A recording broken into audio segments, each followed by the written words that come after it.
Hello. In today's video, I'm going to show how I incorporate found objects into my slow stitching pieces. Now, a found object can be anything you find either in nature or even in your studio. You can use broken jewelry as a found object, or even an old art supply. A paintbrush can be considered a found object. And if you want to stitch that into your pieces, there are different techniques you can use. Of course, you can use adhesive to hold your piece down or even reinforce it in place. But I like to stitch around the pieces and make those stitches part of the beauty of the object. In today's lesson, I'm going to show you how I take a leaf and stitch that into my pieces using fabric scraps. You can choose the right fabric, something that coordinates or complements your found object, either by color, texture, or pattern. And you can really have fun with it. Now here's my process. So to really showcase a found object onto your slow stitching, there are a couple things to keep in mind. You want your object to not be terribly bulky. Now, if you are using this as a three-dimensional mixed media piece, you can adjust the bulk accordingly, meaning perhaps bulk won't be a problem. But if this is something I want to keep either in a book or on display, I need it to be fairly flat. It doesn't have to be flush with the fabric, so it can have some degree of depth, but just keep that in mind. It's really what degree of depth you're comfortable with. So feathers and leaves are really good, and these are just other found objects. In my example here, I have a feather that I stitched down, and so it really showcases that object. I just love these feathers that I find in my front yard, and so when I collect them, then it's kind of like, now what to do with them? And I thought, what a great way to use it in my stitching. So for the example here, I just stitched the word plume, added a few layers, and that's what we're going to do today, but using another object. It's the same technique, and you can really tailor this to whatever shape you have. So here's our example piece. Now these are just some objects that I found. Believe it or not, I found this seahorse on my deck, so a bird must have dropped this off when he was passing overhead. And it just dried perfectly. It's a couple of years old now. I'm not sure if I'm going to use this, but I will use it in something. I have this little artificial flower here. I think it's supposed to be like a lavender. So I can use that as found. It doesn't have to be a natural material. I have this beautifully colored leaf that I found in my yard today when I was looking for something, either a stick or a twig, but I kind of kept my mind open to see what I could use. I have these 3 beads that I guess they were intended to be strung like beads do, but I thought these would look nice together. This is a stone, a drilled stone, but I just thought a crystal might be a nice found object. And this is just a little miniature of a starfish, so I could use that as well.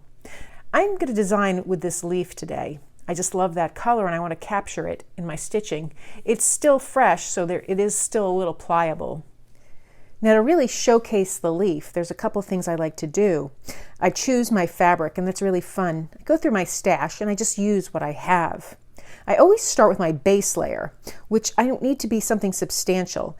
It doesn't have to be upholstery fabric like this piece, but a piece of quilt, even 2 layers of cotton fabric would work. And I just love how those colors accentuate what's in the leaf.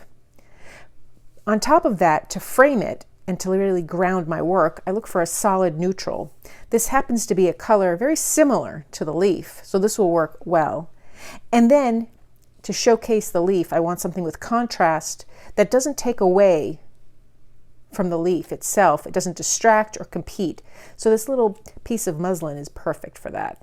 So then I'll find my threads and scissors. What I like to do is start just by framing the piece. And this is really up to you how you'd like to go about doing that. I like to frame it with a little bit of overhang, and I always start with a piece larger than what I'll need, because I can always trim it down. If you like the rough edges, really play with that and pull those edges up. And I love the torn edge. I think it just accentuates the fact that this is something found in nature. So when I have my piece all torn up around the edge, I can see if it's the right size, if I have to go smaller. Now, the fabric that I chose, this is a little larger than this one, so I'm going to cut it down even further. Just take my scissors, cut it and tear it, This starts my edge and gives me a nice area to work with. Again, I'll clean this up just a little bit. And that works for my leaf as well as the piece I have underneath it. And I just did this because that happens to be the piece of fabric I have. I then want to plan my piece so I have my background layer as well.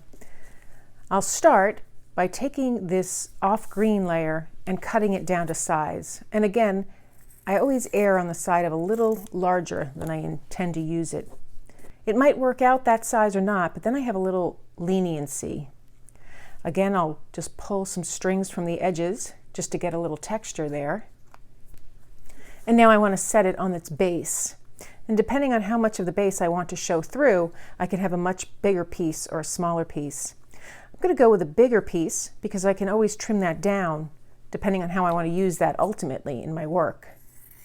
So I'll just trim the edge. And essentially this is the design that I have.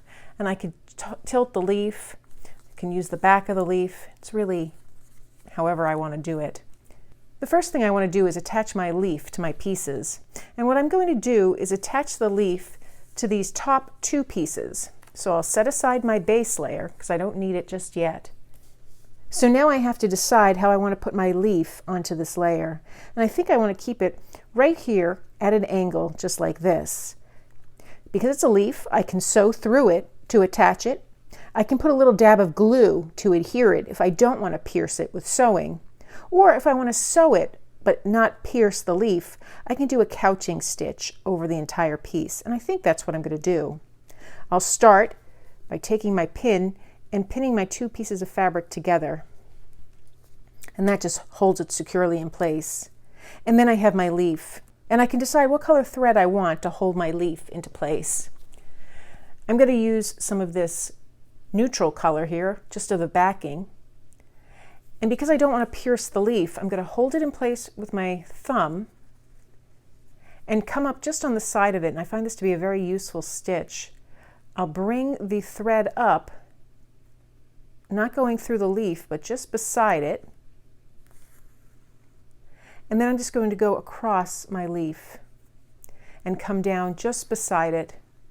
And once again, I'm not piercing that leaf. I'll go up a little further and do the same thing at just a different angle. I could go straight across. I could come up across. It's really up to you. I'm just trying to add some elements here to, one, hold the leaf in place, and two, to add a little bit of design to this piece. So I'll just work my way up the leaf. And again, it's a live leaf, so it's a little pliable. I'm going to pull my thread somewhat snug, not too tight though. I just want to be able to really hold it in place.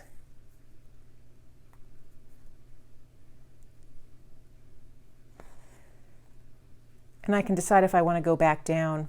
I like the way that looks just like that. You can still see the leaf through it, and yet it's contained. While I have this thread on my needle, I'm going to go around and stitch just a simple stitch all the way around the perimeter of this muslin piece. And I'm just going to use teeny little stitches, little straight stitches. I'll go all the way around and I'll come back and show you the work. So now I stitched all the way around it and I have some thread left on my needle. I think I am going to go down and stitch across, making little crosses here on this stitching that's holding that leaf in place. I kind of like that look. It was kind of off the cuff, but I just thought it might work. A little unexpected, but that's the beauty of this. If it didn't work, I could just take the threads apart. I don't have to use them.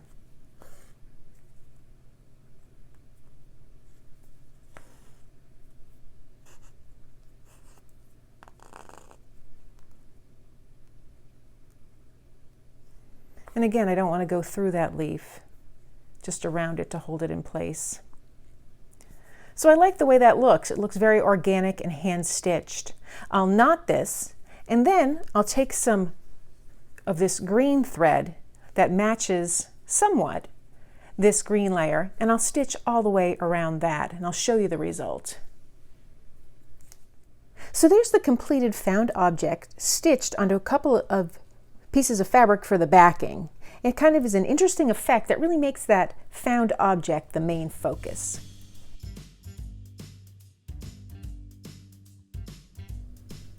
So that's how I incorporated a leaf into my slow stitching piece. You can do this with almost any found object. Just keep in mind the depth and weight of the object you want to incorporate. The size will really affect it, whether it's long and lean or small and square. You'll get a different result. I hope you found this video helpful and it makes you start thinking of found objects in different ways. If you like this video, please give it a thumbs up and be sure to subscribe.